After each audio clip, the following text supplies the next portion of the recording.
dia, pessoal, tudo bem? Olha só, a gente vai dar continuidade hoje ao estudo do espelho plano, e só que só com problemas. A gente viu já reflexões da luz, a gente viu já as leis da reflexão, na verdade, né? Viu as características, formação de imagem, tudo que diz respeito à parte teórica dos espelhos planos. Agora o que a gente precisa é saber aplicar ele em várias situações.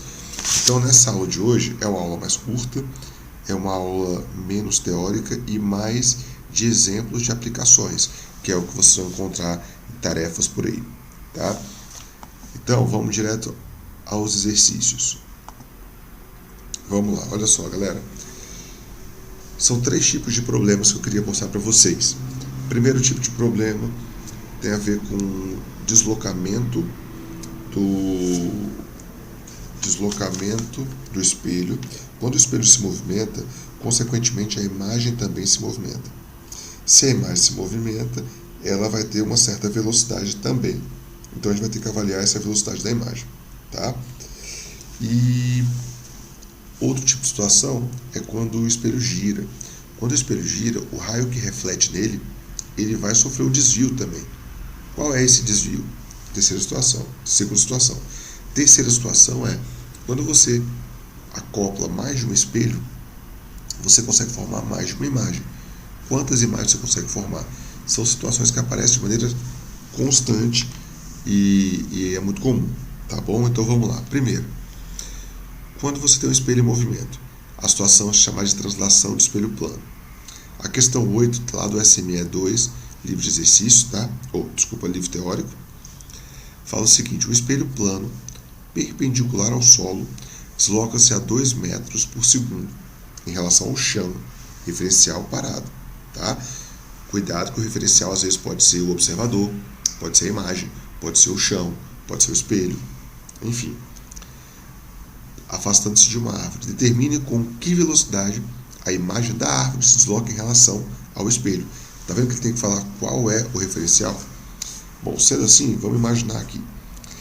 Para fazer esse tipo de questão, eu sempre gosto de colocar uma distância hipotética. Por exemplo, imagina você, aqui é o espelho, lembra o símbolo? A partezinha de trás, ela tem uns risquinhos para indicar aqui atrás. Aqui é a parte refletora. Ele não falou isso, tá? Mas vamos supor que ele seja uma distância de 10 metros. Tá? Ele falou que a velocidade do espelho é de 20 metros por segundo. Tá? Se a árvore está a 10 metros do espelho, a imagem da árvore tem que estar onde? 10 metros à frente do espelho. Lembre-se que o objeto e a imagem tem que ter a mesma distância, o mesmo tamanho. Certo? Então aqui tem que estar a 10 metros também. Vamos supor que a situação inicial é essa. 20 não, né? 2 metros por segundo. Agora vamos representar a situação que ele falou. Vamos supor depois de 1 segundo. Depois de 1 segundo, o espelho vai estar um pouco à frente. O espelho vai estar 2 metros à frente. Então me ajudem aí. 2 metros à frente. Qual é a nova distância entre a árvore e o espelho? A nova distância é 12 metros. E qual é a nova distância entre o espelho e a imagem? Tem que ser também 12 metros. Não pode mudar nada. Estou só colocando uma situação hipotética. Agora a letra A. Repare a letra A. Qual é a velocidade da árvore em relação ao espelho? Pensem bem. Qual é a distância da árvore até o espelho antes? É de 10 metros. Qual é a distância entre a árvore e o espelho depois? 12 metros. Isso quer dizer o seguinte: a imagem ela estava a 10 metros antes e depois de 1 segundo ela ficou a 12 metros do espelho. Você concorda que ela se afastou 2 metros para o espelho em 1 segundo? Então, a velocidade da imagem em relação ao espelho é de 2 metros por segundo. Por isso, eu contabilizei 1 segundo, a distância era 10, agora a distância passou a ser 12. Isso quer dizer que em relação ao espelho, velocidade da imagem em relação ao espelho é de 2 metros por segundo, porque o espelho afastou 2, a imagem afastou 2, certo? Essa situação ela não é fácil de enxergar se você não tiver a situação montada. Então, eu não decoro fórmula, eu sempre monto a situação com uma distância qualquer, né, proposta. Tá? Agora, qual é a velocidade da imagem em relação ao solo? Pensa bem. Qual é a distância da imagem em relação ao solo? Me ajuda aí. Qual é a distância entre o objeto que está parado no solo e a imagem antes de qualquer movimento? Concordo que é 10 mais 10? A distância total era 20. Depois que o espelho andou, a distância total passou a ser quanto? 12 mais 12. A distância total antes era 10 metros. Era 20 metros, né? A distância total depois passou a ser 24. Então, em 1 segundo, quantos metros a árvore se afastou da outra árvore? A imagem se afastou da árvore. 4 metros em apenas 1 segundo. Neste caso, quando eu falo em relação ao solo, eu posso lembrar que a velocidade da imagem ela é sempre o dobro da velocidade do espelho. Então, se a velocidade do espelho é 2, a da imagem tem que ser 4. Sempre em relação ao solo. Por isso que eu não usei essa relação na letra A. Tudo bem, gente? Então, se você montar a situação problema, montar o desenho, dá para resolver qualquer pergunta, porque você já enxerga toda a situação. Primeiro passo. Segundo, rotação do espelho plano. E aí eu vou sempre montar a situação problema aqui, gente. Olha só. O espelho plano, vamos supor que ele está na horizontal inicialmente. Tá? Esse aqui é o espelho na posição 1. Tá? E aqui é o eixo de rotação. Bom, ele fala assim, um raio de luz atinge o espelho plano, sendo por ele refletido. O espelho sofre, então, uma rotação de um ângulo θ em torno do seu eixo, contido no plano do espelho e perpendicular ao plano de incidência. De modo que o raio refletido seja desviado de um ângulo de 20 graus. Determine o valor de θ. Bom, primeira coisa. O raio de luz, ele vai bater aqui, ó. Por exemplo. Bateu aqui. Se ele bater aqui, ele vai ser refletido para cá. Imaginando que tem uma reta normal aqui no meio, ângulo de incidência igual ângulo de reflexão. Certo? Mas o que aconteceu? O espelho sofreu uma rotação. O espelho, ele girou. Vamos supor que ele girou para baixo. Aqui é o mesmo espelho, tá? Só que na posição 2. O raio de luz que estava vindo, agora presta bastante atenção. O raio de luz que estava vindo, que batia nesse ponto e subia, se o espelho estiver embaixo, ele vai continuar vindo e vai bater nesse ponto, concorda? E agora ele vai refletir para cá. Aí, a gente vai ter duas situações aqui. E aí, muita atenção aqui agora. Agora a gente tem o raio refletido 1, raio refletido 2. Tá? Se você prolongar os dois raios, você vai encontrar o ângulo de desvio. Quanto que esse raio foi desviado?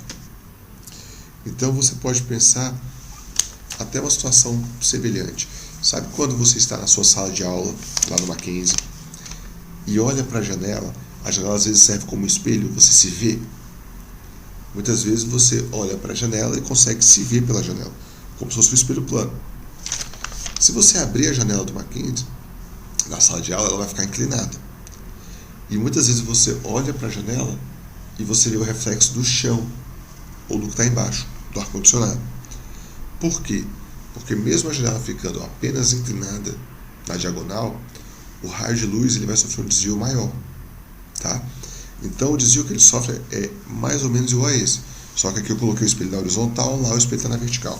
Tá? Bom, e o que eu estou querendo dizer com isso? Esse ângulo que o raio girou, eu vou chamar de alfa. Certo? E o ângulo que o espelho girou, a gente chama de θ, como a questão pediu. θ. Nesse caso, tem sempre uma relação importante que deve ser lembrada. O raio de luz vai gerar um ângulo, que é o alfa, sempre igual a 2 vezes o ângulo que o espelho girou. Então, se o espelho gira x, o raio gira 2x. Se o raio girou 20, quer dizer que o espelho girou 10 graus. Então a relação é simples. É sempre lembrar que o raio gira o dobro do espelho. Eu fiz toda essa análise aqui para você saber o que a questão está querendo dizer. Como assim o raio refletido está girando? Esse é o desvio que a gente está analisando. Certo, gente? Lembrando que eu estou no chat para tirar as dúvidas depois. E por último, associação de espelhos planos. A associação de espelhos planos é quando você usa mais de um espelho para gerar imagem. E aí, vale a pena a gente montar a seguinte situação. Imagine que aqui é um vértice. Eu coloquei um espelho e eu coloquei outro espelho, com um ângulo alfa entre eles. Não sei se você já teve essa experiência, mas às vezes em banheiros de shopping, né, às vezes tem um espelho de frente para o outro. E quando você olha, você vê várias imagens. Por quê? Porque o espelho forma uma imagem, o espelho forma a imagem da imagem e o raio refletido de um para o outro vão formando várias imagens. Mais ou menos assim. Vamos supor que eu me coloque no meio aqui. Ó. O espelho 1, o espelho 2, o espelho 1 vai formar a imagem da minha imagem, a mesma distância atrás do espelho. O outro espelho vai gerar a imagem também, uma imagem minha. Só que o raio de luz ele reflete aqui e volta para o espelho. Então ele vai formar a imagem da imagem. Imagem da imagem. Se você prolongar, você vai ter várias imagens formadas aqui em um círculo imaginário. São imagens virtuais. Então quanto mais fechado for o espelho, ou seja, mais paralelos, mais imagem você vai formando. Quanto mais aberto tiver os espelhos, menos imagem você forma. Agora, quantas imagens você conseguiria formar? O número de imagens depende do ângulo que você está associando. Então, o ângulo completo seria 360 graus, dividido pelo ângulo que você tem, vai te dar o número de imagens, menos uma, para tirar o objeto, né? Então, basicamente, com essa relação aqui, você consegue obter o número de imagens formadas. Tá? Só lembrando que, neste caso, eu vou ter 360 dividido por 45 menos 1, que vai dar 7 imagens no total. Essas imagens sempre vão estar espalhadas nesse círculo imaginário, porque são imagens virtuais. Bom, eu gostaria de trabalhar um pouco mais exercícios com vocês na próxima aula, antes de passar para espelhos esféricos. Lembre-se que esse capítulo é só de reflexão da luz, então ele vai tratar de espelhos planos e de espelhos esféricos. Por isso, a tarefa de casa é apenas até a página 172 do caderno de atividades, porque a partir dali eu tenho questões de espelhos esféricos que eu não falei ainda. Então, só até aqui. Essa tarefa não precisa ser entregue, é para estudar, e provavelmente na próxima aula a gente vai ter uma resolução de tarefa, de algumas questões dessa tarefa, para que a gente possa tirar as dúvidas. Pessoal, bom final de semana para vocês e até a próxima aula. Valeu, gente!